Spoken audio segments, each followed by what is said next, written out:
Welcome to another piano lesson with Richard Yang. Today I'm going to cover Ichiban no Takaromono from Angel Beats. I think that's how you say it. By Animenz, and from the video description below you'll find the link to my video performance as well as the link to Animenz sheet music store, so you can follow along. So this is a fairly slow piece. For the most part, at least the first half is like very simple. So I'm not gonna go into too much detail. So I'm just gonna dive right in. All right. So the beginning, the most important thing in this piece is just to keep the pace steady. Right. You don't want to rush it or have any unexpected slowdowns. Right. So just keep your pace. Count. Da da da da da da da.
See, the notes are very simple, so there is nothing for me to talk about on notes. But I'm gonna go back to section A and I'll talk about some pedaling. So obviously you'll be using pedaling throughout the piece, but in this case there are a lot of places you want to find opportunities to let the pedal go, right? So for example, in the beginning, I don't pedal down until the B flat here.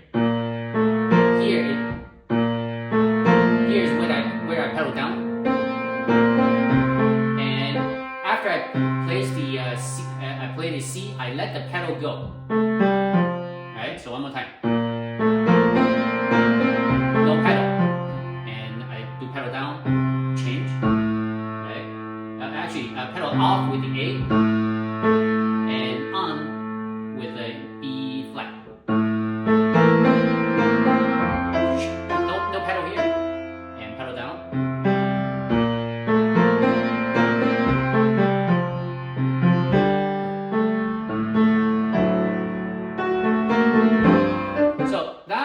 Pedaling, so you want to find opportunities to let the pedal go, to make it different, because if you keep the pedal down always, even if you change it, it's a little too much, right? And so we'll get to just right before section B. So how do you pedal this? I actually change pedal and then off with the A. And on with the G sharp, and then change again. So if you can look at my performance video to see how I pedal this. So for slow pieces like this, sometimes the pedaling can be a lot more involved than you think, just to keep things clean, right? So I'm gonna go through section B now. So it is slightly larger now, but it's still very simple. So.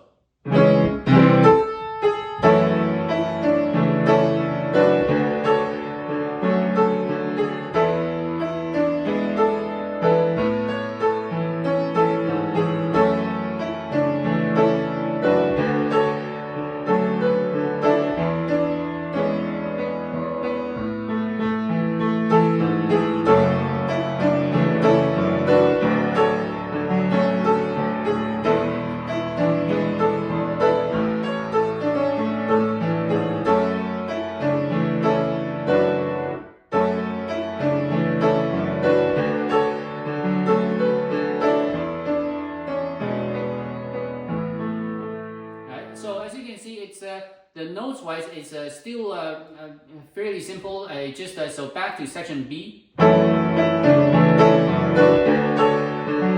So as long as you are able to count, you should do okay in this case, right?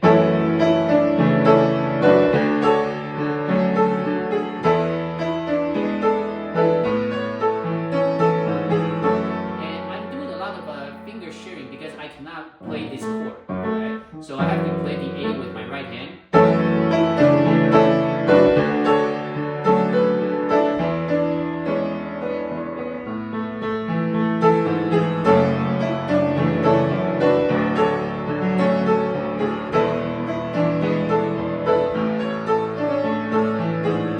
Here is the same thing.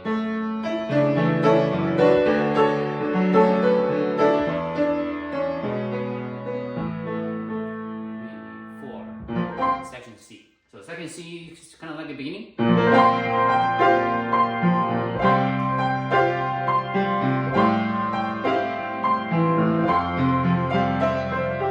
So here I choose to play both notes with my thumb. So you can, because if you do this and jump, right, that's a little weird, right? So the most convenient way is just use the thumb.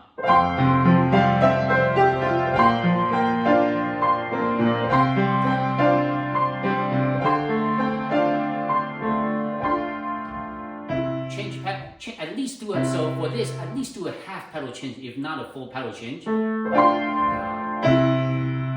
Because if you don't, then that's too much. So, but then the top means technically this is a whole note. Right? You want to hold it through the measure, but in order to make things clean, at least do a half pedal change for this, right? Or if you change your pedal really quick, up and down, really quick, then that can have the similar effect.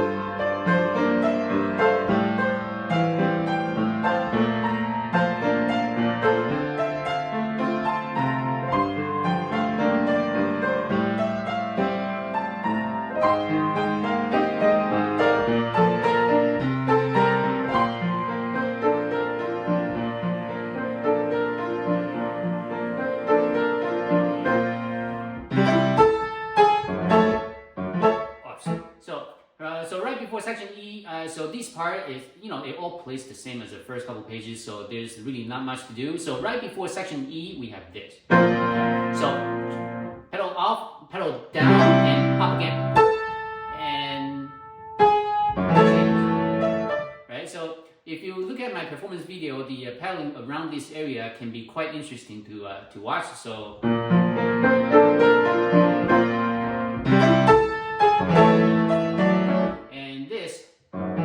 if you can play this with one hand, that's great. I cannot, so gotta roll.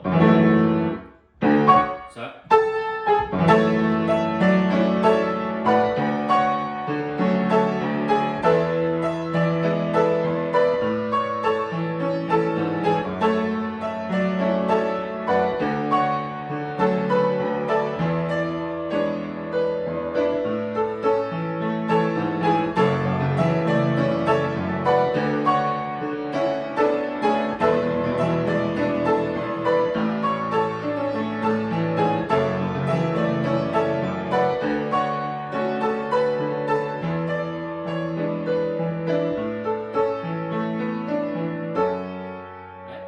For this section, it's very similar to before, but it's slightly more involved now, right? Because, for example, you have big chords.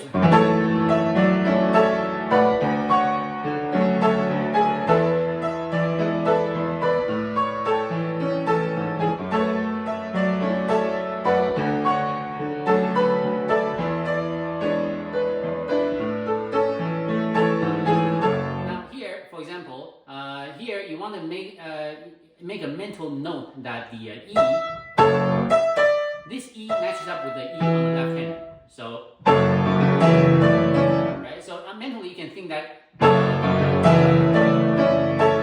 they match up.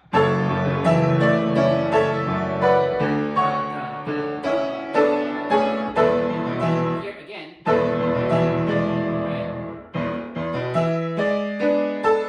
And if you have any trouble, then you're playing way too fast because this is not supposed to be difficult.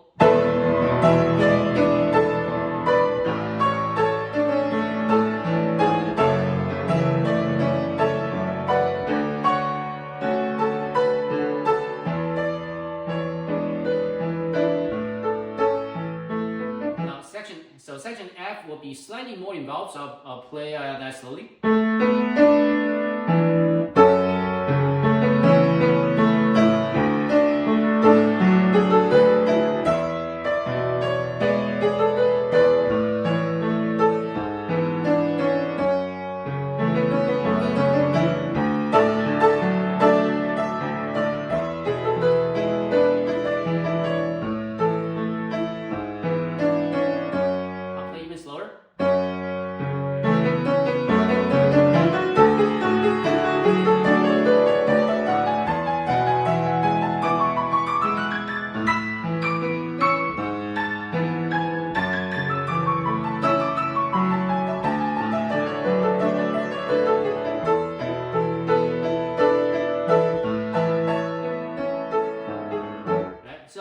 Section is now a little more involved, but still, if you simply try to work up your speed by playing slowly, I don't see how you will have a problem with this. Back to section F.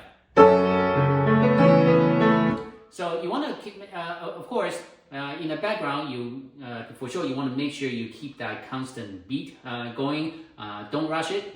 But right now, because I'm playing different sections, so my speed, my tempo might drift a little bit just for demonstration.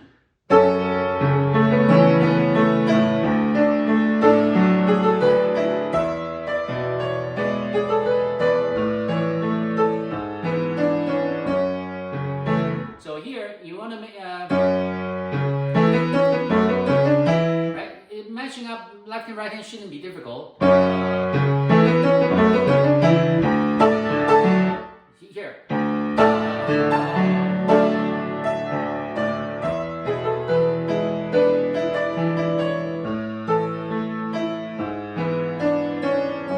okay, right? So now for the scale run, it can be a little strange because the scale is not continuous, right?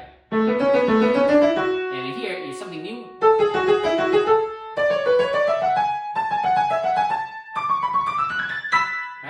So my suggestion is to do probably 2 quarter notes at a time, 2 quarter beats at a time.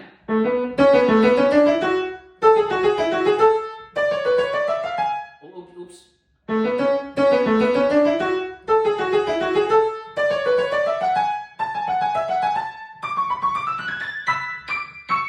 Right, and the problem that people might have is that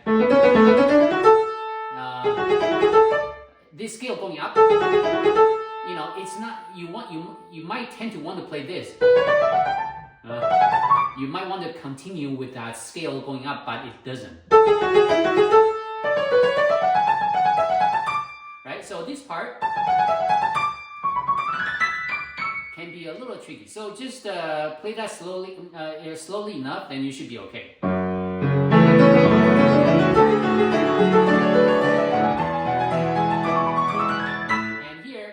Is a little faster, and so just like any polyrhythm, the way I personally do it is that you keep your left hand, you keep your pace steady, and fit the notes in there. Somehow adjust the speed until it fits into that time slot. So that is not very scientific. It's not. I don't know. There might be a better way to do it. I don't know about it yet.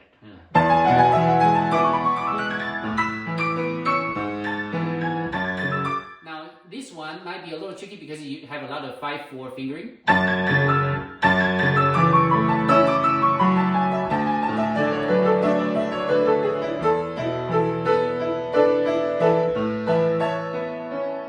Okay, so that's the section. So section G. So again, you will know that if your hand is too small, you can share the notes with the right hand. Count. So again, you will see me do this because I don't want to miss that note because I can reach it. Right? So one more time.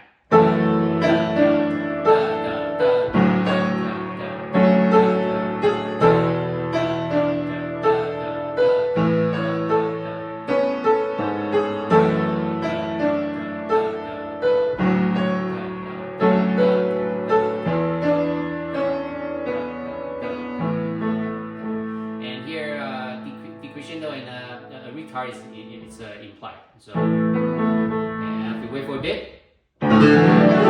So, to get into section H, we have this. So, the way I do it is. So you want to know.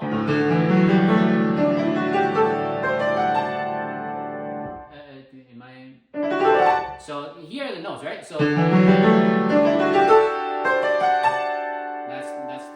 So when you play this, it ends up with the left hand here.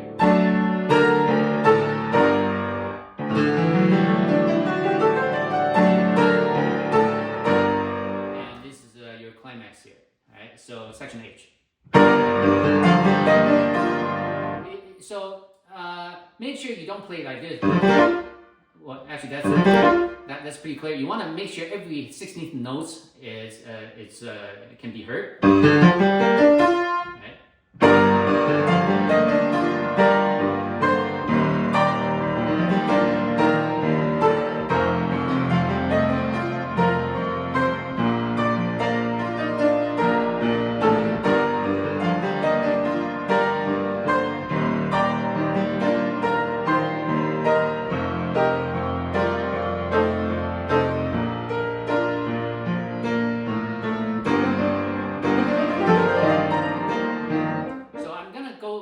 That in a bit. So for now, just know that you want to keep your 16th notes clean.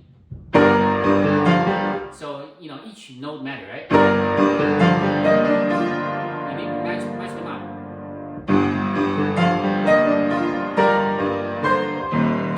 And the 5 is just a little faster than 4/16.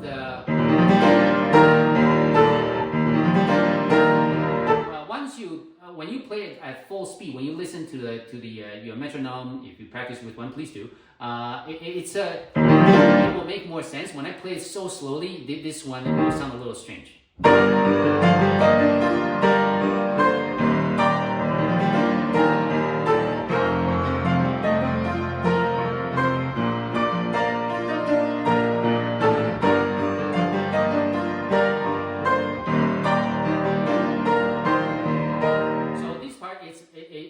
Really easy to rush.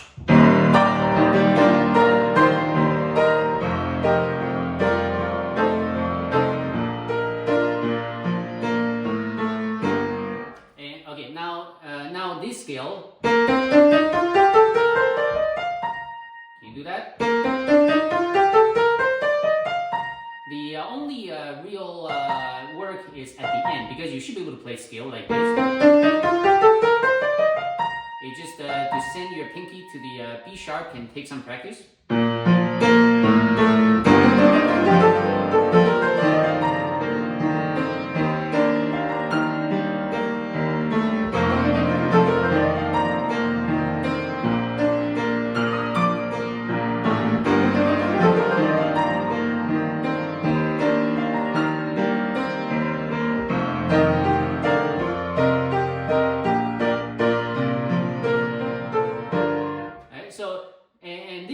It might take some time for you to really get into rhythm because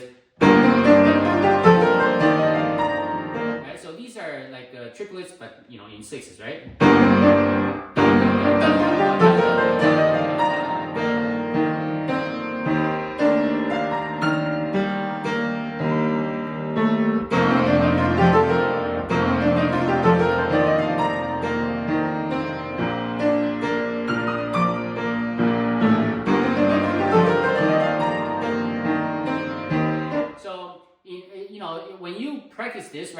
play such that you can actually count 3 at a time.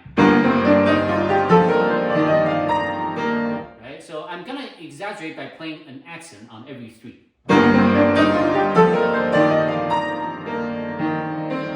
Right? So eventually, when you speed up,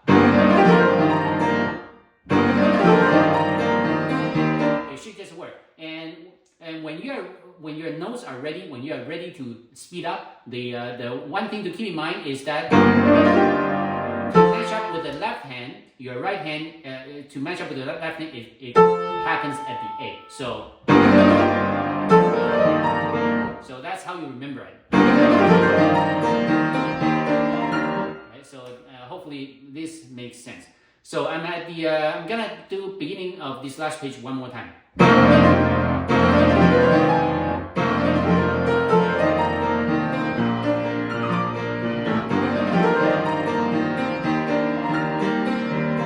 And this last measure can be the timing can be very, very confusing.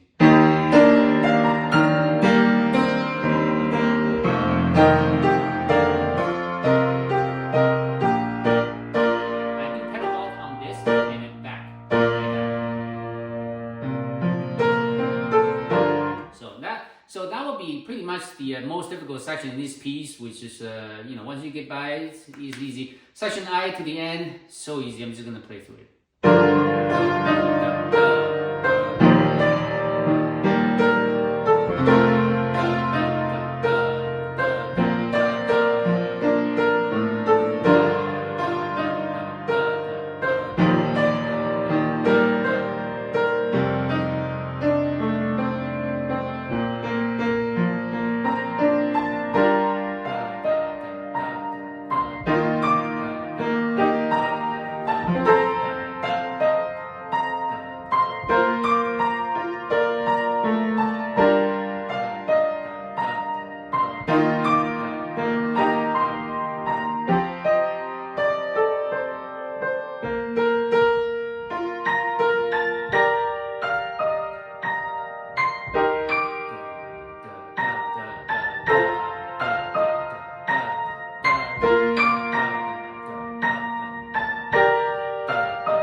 So obviously there's a general decrescendo throughout the section.